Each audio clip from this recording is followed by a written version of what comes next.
Hello everyone, বাড়ি থেকে আসার সময় বাবা অনেকগুলো জলপাই কিন্তু কিনে দিয়েছিল। আর সেই জলপাইগুলো দিয়ে কি করব সেটাই ভাবছিলাম। তো ভাবতে ভাবতে ভাবলাম যে না, একটু আচার করা যাক।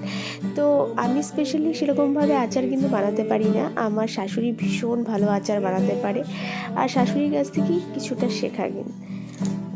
আর আজকের যে আচারটা বানাচ্ছি সেটা কিন্তু আমার নিজের মতো করেই বানাচ্ছি।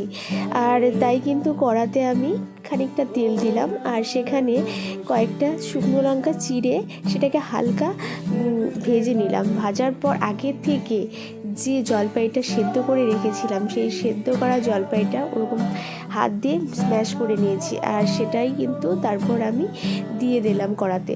দেওয়ার পর একটুক্ষণ নাড়াচাড়া করে তার মধ্যে একদম স্বাদ মতো নুন, আর সাথে কিন্তু খানিকটা মানে অনেক খানিকটাই চিনি দিয়েছি। প্রায় এতটুকু জলপাইয়ের মধ্যে বলতে পারো হাফ কিলোরও বেশি কিন্তু চিনি দিয়েছি। এবার চিনিটা যতক্ষণ না গলে যায় এভাবেই কিন্তু নেড়ে চেড়ে নিতে থাকবো। আচার খেতে আমার দারুণ লাগে, তোমাদের কেমন লাগে সেটা কিন্তু কমেন্ট বক্সে জানাতে ভুলো না। আর আমার বাবা ভীষণই ভালোবাসে আচার খেতে, মাও ভালোবাসে, বাট আমি আর বাবা একটু বেশি ভালোবাসি। আর শাশুড়ি মা এর আগে চালতার আচার করেছিল, সেটা কিন্তু বাবার জন্য পাঠিয়ে দিয়েছে মায়ের হাতে। আর চালতাও বাবা পাঠিয়েছিল, যেহেতু শাশুড়ি চালতার আচার অলরেডি করেই রেখেছে, তার জন্য কিন্তু আর চালতার আচারটা করছি না।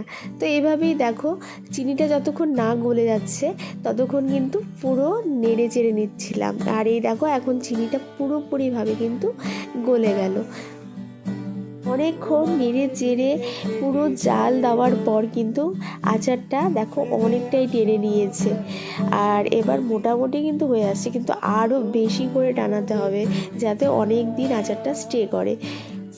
ওপাশে আরেকটা শুকনো কড়াতে আমি মৌরি, তারপর মেথি আর অল্প পরিমাণ জিরে কিন্তু আমি শুকনো খোলায় ভেজেছি, আর সেটাই কিন্তু আমি এবার ডাস্ট করে গুঁড়ো করে নেব।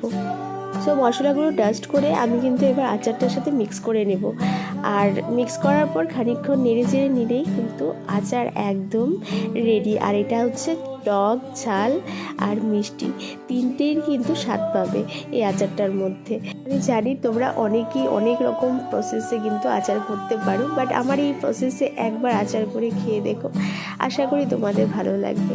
তো আচারটা দেখো একদম কমপ্লিট হয়ে যাওয়ার পর আমি একটা বড় বাটিতে কিন্তু নামিয়ে রেখেছি, আর এটা ঠান্ডা হওয়ার পর আমি একটা গ্লাসের জারে ঢুকিয়ে রাখবো।